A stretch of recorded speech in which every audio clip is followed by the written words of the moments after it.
Welcome, anime fans. I'm Anime Outlet. What if Deku had anime's powers? Part 2. Before I do get into this, I'd like to ask all of you if you have not already subscribed so I can hit 3K subs.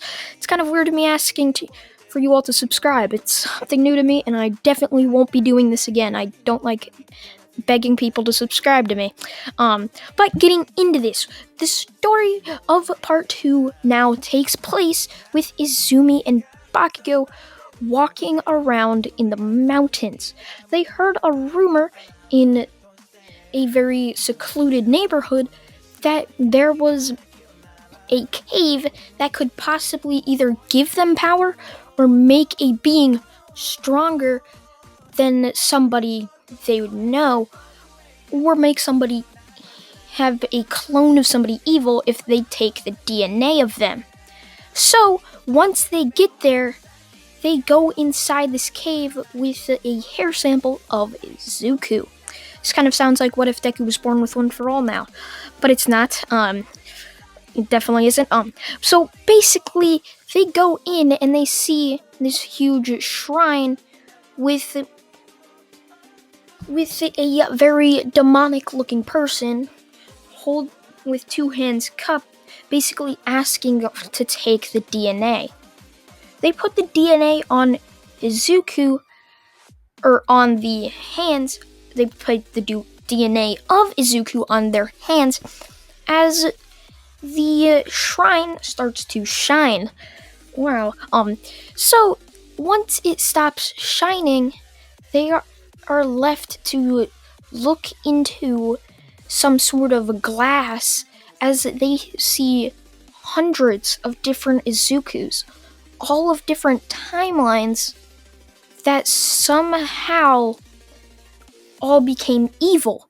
This is basically the same. All of my what ifs are in a massive multiverse, but this is basically just a bunch of other universes on the other side of it. One side of it, all the Izukus decided to become good. The rest, most of them decided to become bad. This is just like how What If Deku had All for One, where he supposedly made the world peaceful. I mean, it can be considered that, but a lot of people wouldn't like that. Because that just gets rid of the thrill and makes things boring. I'm kind of sounding like a complete idiot right now, but so they see all these Izukus, and basically the shrine puts up a timer saying that it's going to take months to get one Izuku that has all the powers, just like how the Izuku in this universe does. So it has to travel through many different universes, find one almost exactly like this universe, but except Izuku decides to become evil. That is what this shrine has to do. Now, Izumi and Bakugo are hoping to make Izuku basically, they want to frame him, make him look like a traitor with this evil self, so then they can throw him in jail. Now, over at UA, the teachers and everyone else came back from a 2-week break off after the USJ. Kids are still praising Izuku for his work of saving them all during the USJ, so this just makes Izumi and Bakugo even more angry. They hate the fact that Izuku's getting all this praise. Why couldn't it have been them? They want all this praise. They want to become popular. They want to be famous. They want to be rich. It's the exact type of person Stain would love to kill. So, once the sports festival rolls around, Bakugo and Izumi make it their mission, their goal, to try everything in their path to absolutely destroy, beat, crush Izuku. So, when it's announced that the first event is going to be a race, they think it's going to be easy. They've only seen Izuku's strength and think that he's not going to be able to beat them. Mainly because they didn't see Izuku flying at the USJ, charging at the Nomu. So once everyone lines up, Izuku included, and President Mike yells, "Go!" And when Izuku blasts off flying, they are absolutely surprised. Now, at the Midoriya residence, we see two people. One is Inko and the other Hisashi, I think that's how you pronounce it, sitting at the couch watching Izuku absolutely destroy the competition in the race. And how do they know it's their son? Because of President Mike saying, "Oh, Izuku Midoriya coming in first place, blasting off straight out of the gate, and is now taking the lead," which they just look at each other and say, "I thought he was corkless. How could he be this strong?" Now, as they're saying this, Izuku looks straight at the camera and just smiles like a complete devil. It's almost like he's looking at Inko and Hisashi saying, "Yeah, I'm this strong, and you made a mistake abandoning me. Now you can go live with your actions." Now, the only thought Hisashi and Inko Midoriya had was, when he becomes a hero, we might be able to take some of his money being his parents. Because their main goal was to become rich, raising a successful hero, which is actually something Endeavor kind of did, trying to raise Todoroki to become a successful hero, but they were already rich, so... Once Izuku gets to the 0 pointers, he puts 2 ki blasts in his hands, slams them together basically just like the Chidori or Sengon, and just sends a huge ki blast right at the 0 pointers, destroying them, making Todoroki not being able to freeze them and make an obstacle for the other students. Now, at this point, Izuku continues to fly and get first. I mean, the second obstacle is a pit they had to walk across ropes for, and the third was just a minefield. Since he's flying, he doesn't even have to do anything. He can just fly right over it. Pretty simple. So Izuku gets first place, as it is now time for the cavalry battle. This time, Izuku, with 10 million points, just asked to be by himself. He can fly. No other person there could do that, besides maybe Bakugo if he had enough energy. So, when the match started, Izuku just decided to fly all the way up as the match starts. Bakugo and Izumi team up and try and use their skills to get high enough to take Izuku's ribbon bandana. I don't know what it's called. So once they got close enough and reached for it, Izuku just dodged it and swiped their hand away, made a ki blast in his hand, and just fired it right at their back, sending them barreling into the ground, knocked out, as their team basically is eliminated unless they can get up and save the points that they somehow lost. Now, once there's 2 minutes left, Bakugo's team ends up starting to wake up, shocked at what happened.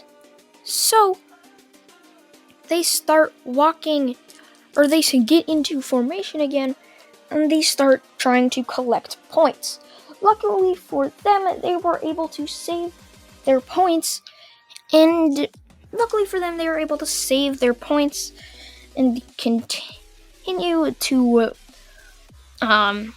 continue to gather points in order to get into the second round, or the third round.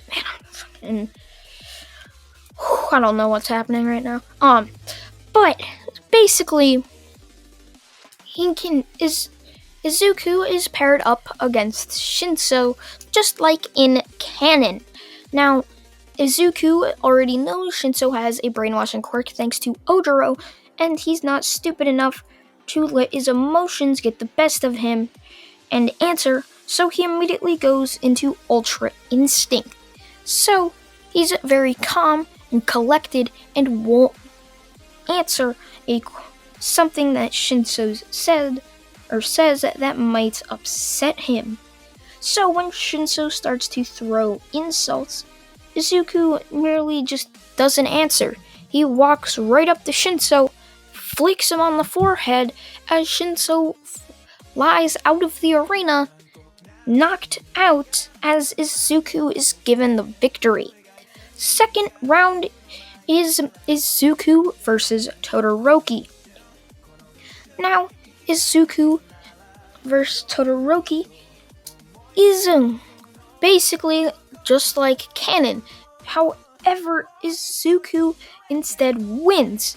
He yells at Todoroki that it's his fire and not his father's, as Todoroki realizes this, and his entire left or right side, I forgot which one it was, is lit up in flames. He sends a flamethrower, basically like Charizard's attack, right at Izuku. However, Izuku simply dodges it and charges right in on Todoroki. This is the point where Izuku bends his arms back using the gum gum fruit in the English translation. In the Japanese, I think is Gomu Gomu no Mi. He reels his arms back using the gum gum fruit and sends them flying at Todoroki, slamming him into the back wall of the arena, out of the battlegrounds, making Izuku the winner of the second round against Todoroki. The third round, Izuku ends up having to go against Izumi. But that is the semifinals, and we're going to go on the other side of the bracket. Bakugo versus Uraraka, which we all know how it goes, and it goes just like canon. Nothing changes. And then Bakugo easily beats Kirishima. So then it's up to the semifinals for him as well. Bakugo's semifinals is up against some type of a hooded figure. Bakugo is obviously confused at why this guy's wearing a hood, but thinks nothing of it and how easily he will crush this hooded person. So Bakugo charges blindly in on this hooded figure, only to have the hooded figure easily dodge, grab Bakugo's neck, flip him around, and slam him to the floor, and sit on him, and start to pull his arms until Bakugo got knocked out from the pain. The entire Coliseum was shocked at how brutal this person was. How did this person get into UA being so brutal? It was like they were a villain. So this hooded figure goes to the finals. Now back on Izuku's side of the bracket, it's him versus his sister, Izumi.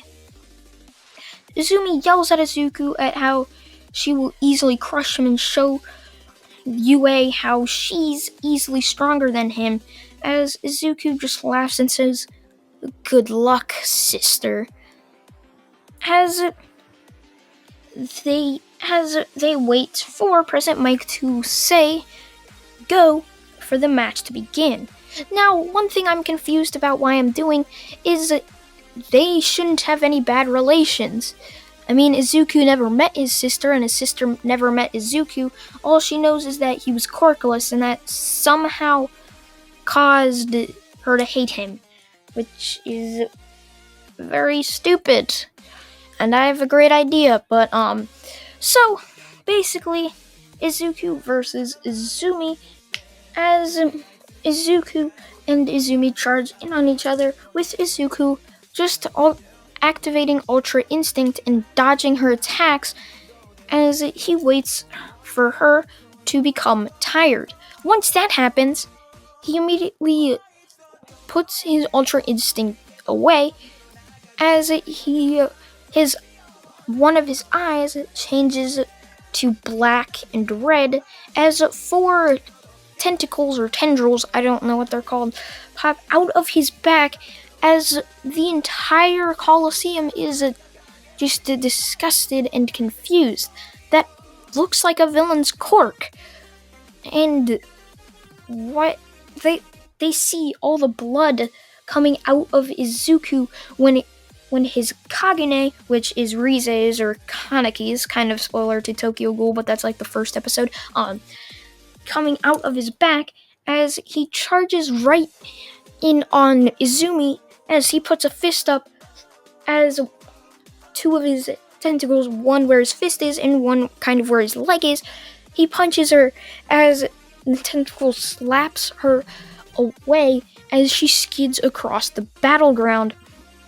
As Izuku just cracks his finger as all 4 of the tentacles are pointed right at Izumi, which Izuku charges right in on her and just slams all 4 of the tentacles right on her, pushing her out of the arena, giving him the win, as he is now sent to the finals to verse against the mysterious hooded figure. Now, during the finals, the hooded figure reveals himself being a weird-looking person with spiky hair wearing a weird gi. It was black and gray, and I'm pretty sure you guys know who I'm talking about. He says, "Hello, Izuku. I'm Goku Black. I've been sent to this universe to kill you. You've proved too strong." As Izuku just says, well, I don't think that's gonna happen. It's my story, my life, and you're gonna end up being defeated because anime logic, and that's just how everything happens. The main character is faced with hardship, the main character wins. It's a plot that usually ends up with a successful anime. Don't know why, but it works. As both of them get into a fighting position, as President Mike, confused, just says, "Go?" in a very confused manner, as they both charge right in on each other. Goku Black easily being able to dodge Izuku's attacks, as he just slaps Izuku aside, who somehow stays in the battleground. Now, Izuku, sensing how much ki and how his power level is compared to Goku Black's right now, Izuku immediately goes into a Super Saiyan, which Goku Black follows with going into Super Saiyan Rose.